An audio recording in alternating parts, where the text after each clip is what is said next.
TSC में हालत ख़राब हो जाती है, सीधी बात। थल सेना कैंप एक ऐसा कैंप है जहाँ पर लड़के जाते हैं और बंदे बनकर आते हैं, है ना। ख़तरनाक एक्सपीरियंस है, उसी के बारे में बात करेंगे आज। एक टॉपिक है जो कि कंटिन्यूसली मैं लेते जा रहा हूँ, लीडरशिप के ऊपर फोकस करते हुए, पर्सनालिटी डेवलपमेंट के ऊपर फोकस करते हुए। उसमें से एक बहुत इम्पॉर्टेंट एक लेसन आप समझ सकते हैं, उसको बोलते हैं अकाउंटेबिलिटी।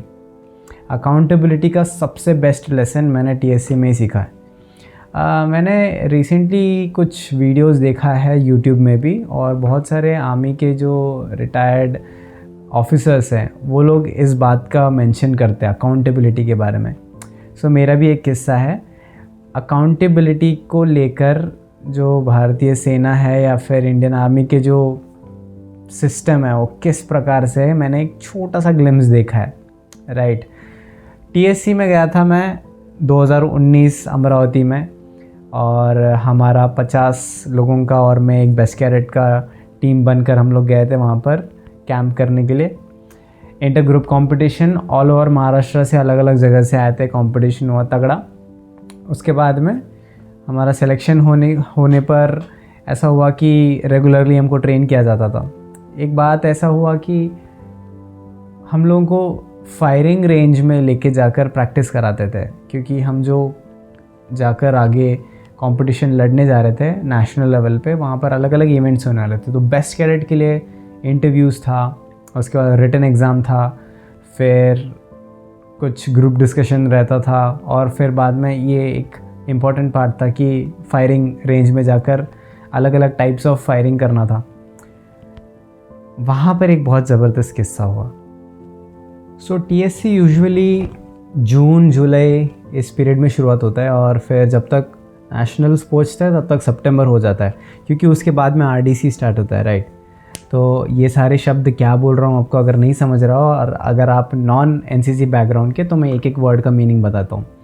टीएससी एक शॉर्ट फॉर्म है कि थल सेना कैंप। ये एनसीसी करके एक इनिशिएटिव है जो कि यूथ को इंडियन आर्मी और इंडियन एयरफोर्स, इंडियन नेवी के बारे में इंट्रोड्यूस करता है और प्रिपेयर करता है। बहुत सारी चीज़ों में प्रिपेयर करता है। वो सिर्फ एक डिफेंस रिलेटेड के बातों में ही नहीं, पर एक कंप्लीट पैकेज होता है। 3 साल का ट्रेनिंग रहता है सीनियर डिवीज़न में, राइट। तो आर्मी को स्पेशलाइज करते हुए थल सेना कैंप करके एक हर साल होता है, और वो ग्रुप लेवल में, फिर बाद में स्टेट लेवल में, नेशनल लेवल में अलग अलग कॉम्पिटिशन्स होते हैं, और फिर लास्ट में एक स्टेट जीत कर जाता है। हम लोग उनको डायरेक्टरेट्स करके बोलते हैं। आरडीसी क्या है कि दिल्ली में जो परेड होता है 26 जनवरी को, उसको आरडीसी बुलाते हैं, रिपब्लिक डे कैंप। हम लोग 1 महीना वहाँ पर रहते हैं, ठीक है। उसके पहले ये कैंप हो जाता है। सो इस कैंप में एक इवेंट था फायरिंग रेंज में जाकर फायर करना, और फिर वहाँ पर मुझे तो ट्रेन करने वाले एक आरआर के एक एसएम सर थे, और फिर वो बहुत ही ख़तरनाक थे। अभी भी यादें जुड़ी है। यहाँ पर वो मारते थे, क्योंकि मेरा गन का हमेशा पोजीशन बहुत ही हिलते रहता था, लेकिन एट द एंड काफ़ी अच्छा इम्प्रूवमेंट हो गया था। सो उसमें एक बात हुआ कि बिकॉज बहुत बारिश का समय था, और जो बुलेट्स हमको दिए जाते थे 5 बुलेट्स, एक टाइम पर 5 देते हैं, फिर वो कलेक्ट कर लेते शेल को। एक लड़के ने शायद मिसप्लेस कर दिया था। उस एक शेल के लिए, उस एक बुलेट के शेल के लिए हमको कम से कम आधा दिन ढूंढने लगा है, और जब तक वो मिलेगा नहीं तब तक हम लोग वापस अपने कैंप साइट में नहीं जा सकते। इतना स्ट्रिक्ट, 50 लोग ढूंढ रहे बैठकर, अलग अलग चीज़ें देख रहे। और फिर वहाँ का जो मड था वो बारिश की वजह से बहुत गीला हो गया था, और फिर और मुश्किल हो रहा था, क्योंकि हम लोग 50 लोग ऐसे चल रहे हैं, और सिस्टमेटिक वे से हम लोग ढूंढने की कोशिश कर रहे हैं, पर मिल नहीं रहा। हम भी सोच रहे हैं यार क्या एक छोटा सा शेल है। और फिर कई समय बाद में एक लड़के के जो शूज़ में फंस कर था, तो फिर हमने उसको लेकर वापस दे दिए।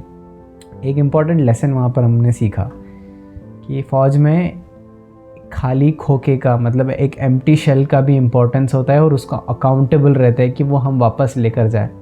काफ़ी बार है ना, आप लोग लाइफ में ऐसे बहुत सारे अप्स एंड डाउन्स आ जाते हैं, और उस टाइम में क्वेश्चन मार्क के साथ में रहते हैं, यार मैं गलत हो रहा हूँ, मेरे साथ ये हो रहा है, वो हो रहा है, ये सारी चीज़ें जो भी बातें करते हैं, और उसकी वजह से हमारे जो माँ बाप है, एक बोलता है तेरा बेटा ऐसा है, तेरी बेटी ऐसी है, और फिर कुछ अच्छा कर लेता, हाँ ये मेरा बच्चा है करके। अकाउंटेबल लेने के लिए बहुत ही करेज की ज़रूरत होता है और कॉन्फिडेंस का ज़रूरत होता है, और फिर आपका विल होना चाहिए। आसानी से कोई भी अकाउंटेबिलिटी को अपने ऊपर में नहीं लेता है।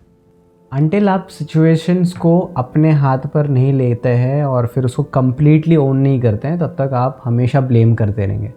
तो मॉर्निंग में जब मैं इसके बारे में लिख रहा था और मैं जब सोच रहा था कि ओके ऐसा क्या स्टेटमेंट से रहना चाहिए जो कि आपके लिए यूज़फुल रहे, so I came up with few.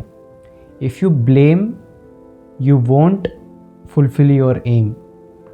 सो अगर आप ब्लेम करते रहोगे तो आप अपना एम को नहीं पहुँचोगे। Second I wrote, successful teams, exceptional leaders are accountable for everything. आप बहुत सारे लीडर्स को देखिए जो कि बहुत नेशनल लेवल में रह चुके हैं, या फिर बहुत अच्छा उन्होंने स्पोर्ट्स में परफॉर्म किया होगा या फिर ऑर्गेनाइजेशंस में परफॉर्म किया होगा। वो लीडर्स हो सकते हैं या फिर टीम हो सकते हैं। अगर मिस्टेक एक भी हो जाए ना, कंप्लीटली वो अकाउंटेबिलिटी ले लेते थे, हाँ यार हमारे वजह से हुआ, we have to work on it, right. Parents take complete accountability, good और बैड।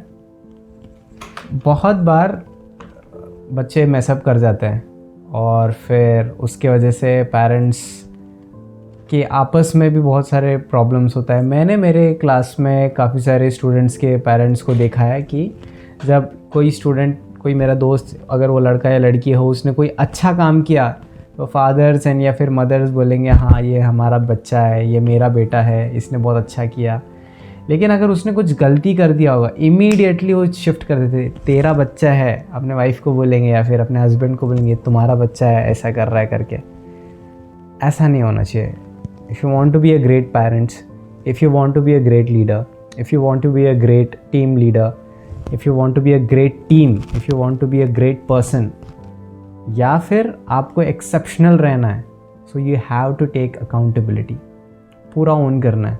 जब करोगे तब आप देखोगे कि ट्रांसफॉर्मेशन का शुरुआत हो जाएगा, राइट। Take accountability.